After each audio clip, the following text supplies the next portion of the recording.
बिहार के 4 जिलों से 4 बड़ी खबर, देखिए इस पूरी रिपोर्ट।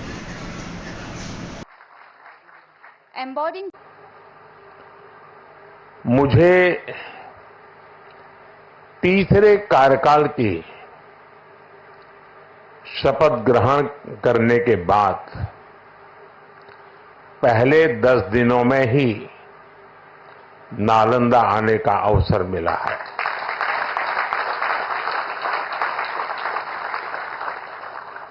ये मेरा सौभाग्य तो है ही।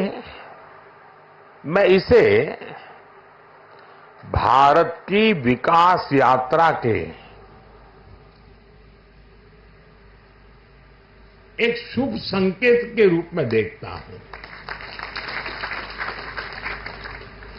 नालंदा ये केवल नाम नहीं है। नालंदा एक पहचान है, एक सम्मान है। नालंदा एक मूल्य है, नालंदा एक मंत्र है, गौरव है, गाथा है। नालंदा है उद्घोष इस सत्य का कि आग की लपटों में पुस्तकें भले जल जाएं, लेकिन आग की लपटें ज्ञान को नहीं मिटा सकती। नालंदा के ध्वंस ने भारत को अंधकार से भर दिया था। अब इसकी पुनर्स्थापना भारत के स्वर्णिम युग की शुरुआत करने जा रहा है। साथियों, अपने प्राचीन अवशेषों के समीप नालंदा का नवजागरण, ये नया कैंपस विश्व को भारत के सामर्थ्य का परिचय देगा। नालंदा बताएगा जो राष्ट्र मजबूत मानवीय मूल्यों पर खड़े होते हैं, वो राष्ट्र इतिहास को पुनर्जीवित करके बेहतर भविष्य की नींव रखना जानते हैं। और साथियों, नालंदा केवल भारत के ही अतीत का पुनर्जागरण नहीं है, इसमें विश्व के, एशिया के कितने ही देशों की विरासत जुड़ी हुई है। एक यूनिवर्सिटी कैंपस के इनॉग्रेशन में इतने देशों का उपस्थित होना, यह अपने आप में अभूतपूर्व है। वन अर्थ वन हेल्थ, तो विश्व उसे सम्मान देता है, स्वीकार करता है। नालंदा की ये धरती विश्व बंधुत्व की इस भावना को नया आयाम दे सकती है। इसलिए नालंदा के विद्यार्थियों का दायित्व और ज्यादा बड़ा है। आप भारत और पूरे विश्व का भविष्य है। अमृतकाल के 25 साल भारत के युवाओं के लिए बहुत अहम है। ये 25 वर्ष नालंदा विश्वविद्यालय के हर छात्र के लिए भी उतने ही महत्वपूर्ण है। यहां से निकलकर आप जिस भी क्षेत्र में जाएं, आप पर अपनी यूनिवर्सिटी के मानवीय मूल्यों की मुहर दिखनी चाहिए। आपका जो लोगो है, उसका संदेश हमेशा याद रखिएगा। आप लोग इसे नालंदा वे कहते हैं ना। व्यक्ति का व्यक्ति के साथ सामंजस्य, व्यक्ति का प्रकृति के साथ सामंजस्य आपके लोगों का आधार है। आप अपने शिक्षकों से सीखिए, लेकिन इसके साथ ही एक दूसरे से सीखने की भी कोशिश करिए। Be curious, be courageous and above all be kind. अपनी नॉलेज को समाज में एक सकारात्मक बदलाव के लिए प्रयोग करिए। अपनी नॉलेज से बेहतर भविष्य का निर्माण करिए। नालंदा का गौरव, हमारे भारत का गौरव आपकी सफलता से तय होगा। मुझे विश्वास है आपके ज्ञान से पूरी मानवता को दिशा मिलेगी। मुझे विश्वास है हमारे युवा आने वाले समय में पूरे विश्व को नेतृत्व देंगे।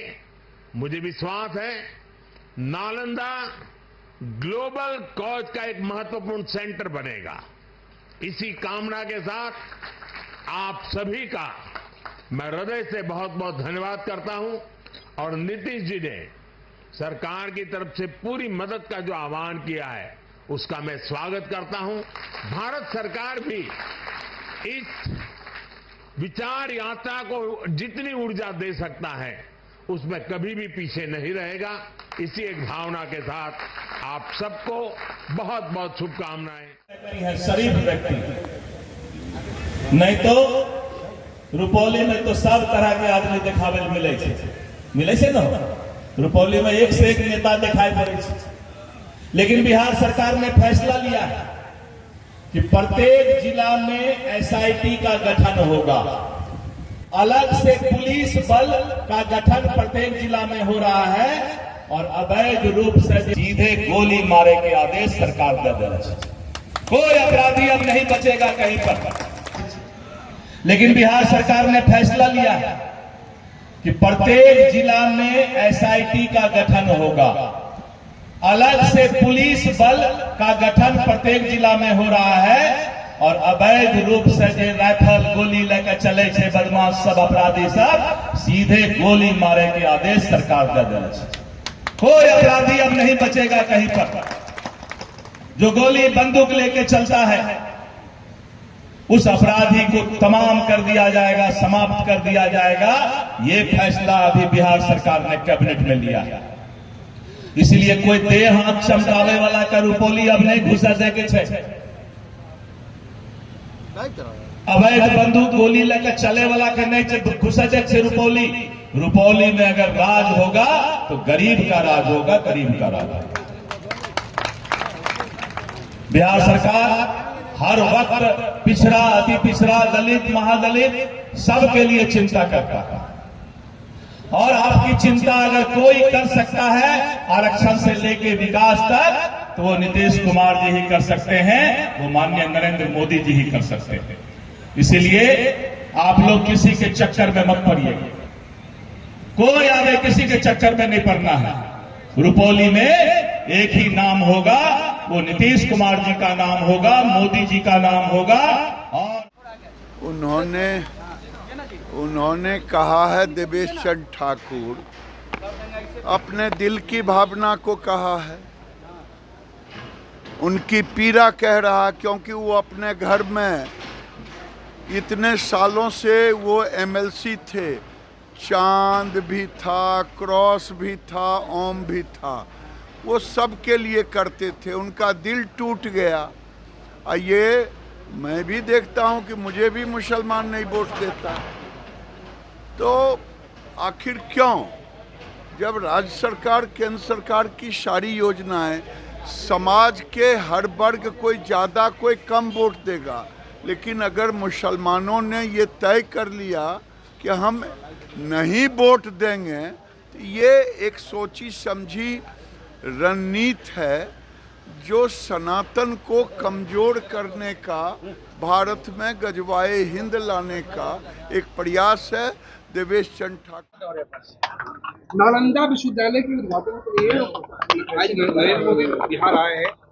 नालंदा विश्वविद्यालय पहली बार बना है क्या कि उसका उद्घाटन कर रहे हैं? नालंदा विश्वविद्यालय तो जब हम लोग पैदा नहीं हुए थे उस समय से नालंदा विश्वविद्यालय में दुनिया भर के छात्र छात्राएं पढ़ने आते थे। असली जो बात है, जो नीतीश कुमार जी हमेशा उठाते रहते हैं कि कब बिहार को स्पेशल स्टेटस का दर्जा मिलेगा। पटना विश्वविद्यालय जैसा विश्वविद्यालय जहां से सैकड़ों छात्र छात्राएं देश और दुनिया का नाम रोशन कर रही हैं, उसको सेंट्रल विश्वविद्यालय तक तो बना नहीं पाए। तो ये सब असली काम होना चाहिए। चलिए, मेरी बात नहीं मानती थी, अभी की जो सरकार बात मान रही है, पहले की सरकार बात नहीं मानती थी। उन्हीं का बात तो हम भी कर रहे हैं। स्पेशल स्टेटस का दर्जा कोई कांग्रेस का उठाया हुआ मुद्दा नहीं है। नीतीश कुमार जी ने मुख्यमंत्री रहते कई बार इस इशू को उठाया। हम लोग तो सपोर्ट कर रहे हैं कि वो जल्दी करें। विवेक चंद्र ठाकुर ने कहा है कि पुल जो ध्वस्त हुआ है उसका ठीक से जांच होना चाहिए। हम मुख्यमंत्री जी को पत्र लिखने जा रहे हैं। एग्जीक्यूटिव इंजीनियर वहां का, उसको उस पर कोई कार्रवाई नहीं हुई। असिस्टेंट इंजीनियर को सस्पेंड किया गया।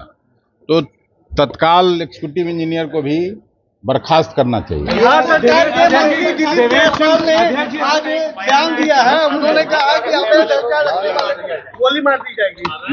अवैध हथियार रखने वाले लोगों को गोली मार दी जाएगी। जल्दी काम शुरू कराए ना। उसमें क्या है, जो अवैध हथियार उन्हीं के साथी। मुसलमान यादव और कुशवाहा जाति के लिए उन्होंने कहा कि उनके लिए अब काम नहीं करेंगे, यादव और मुसलमान के लिए। नेता अब ऐसा बयान तो लगता है कि लोकतंत्र में विश्वास नहीं हो वही बोल सकता है ऐसा बात। हम लोग भी चुनाव लड़ते हैं, लेकिन चुनाव जिस दिन खत्म हो जाता है उस दिन सबका आदमी प्रतिनिधि रहता है जो वोट दिया या नहीं दे। तो इस तरह के बयान से बचना चाहिए। सर, स्वास्थ्य विभाग का वैकेंसी आया है, उसमें जनरल कैटेगरी को गायब कर दिया है।